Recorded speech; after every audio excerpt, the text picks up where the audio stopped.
Приветствую, друзья! Сегодня готовим сливовый пирог.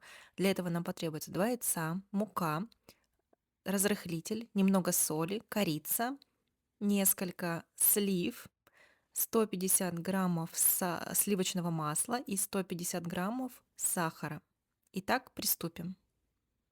Для начала мы берем масло комнатной температуры, отправляем его в миску, добавляем сахар и начинаем все вымешивать. Масло поначалу мешается очень сложно, но мы пытаемся соединить масло с сахаром до однородности. Если не получается венчиком или миксером, можно взять лопатку и втереть как будто бы сахар в масло. Когда масса соединится, можно снова взять венчик и уже вымешивать до однородности всю массу.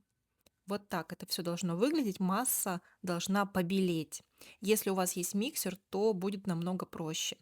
И далее мы добавляем по одному яйца. Сначала одно и хорошо его смешиваем с маслом до однородности.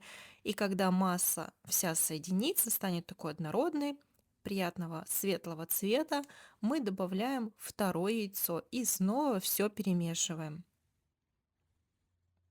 Смешиваем все до однородности. Второе яйцо будет идти уже посложнее, с маслом смешиваться, но это нужно набраться терпения. Добавляем соль, еще раз все перемешиваем.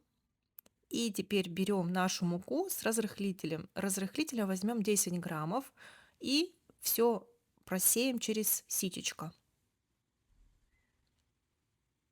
Далее все смешиваем до однородности. Тесто должно получиться таким густым, тягучим. Может быть, венчиком сложно мешать. Можно также снова взять лопатку. Ей будет удобно собрать тесто с краев миски.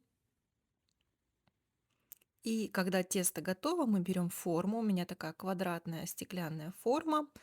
Смазываем бортики маслом, присыпаем мукой, чтобы не прилипло тесто. И выкладываем наше тесто в форму.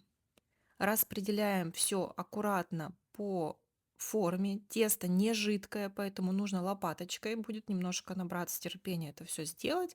И далее мы берем наши сливы и аккуратно их выкладываем сверху. Можно половинками, как сделала я, или же взять четвертинки. Тогда слив будет чуть больше и более сочный получится пирог. Здесь уже по вашему желанию. Оставляйте немного места между сливами, чтобы тесту было куда расходиться. Не бойтесь, кажется, что как будто бы теста мало, но оно очень хорошо поднимается. Косточки я убираю и выкладываю друг за другом наши сливы. Вот так вот четвертиночки можно выложить, либо половинки. Я почему-то в этот раз решила взять половинки. Мне так захотелось. В конце мы берем корицу.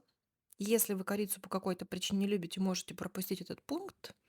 Вот так сверху посыпаем, берем сахар, тоже сверху еще раз его присыпаем. Он даст такую хрустящую корочку сверху, когда карамелизуется в духовке.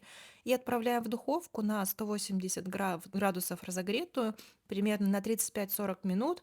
Проверяйте шпажкой деревянной, чтобы она была сухая, когда протыкаете наш пирог. Итак, пирог посыпаем сахарной пудрой и можно подавать к столу. Можно подавать в двух вариантах, как горячим с мороженым, так и в холодном варианте, самостоятельно или со сметаной, как вам больше нравится. Мне нравится сочетание такое сливочно-кислого, песочного такого теста, очень нежного, поэтому пробуйте, делитесь в комментариях. Всем приятного аппетита!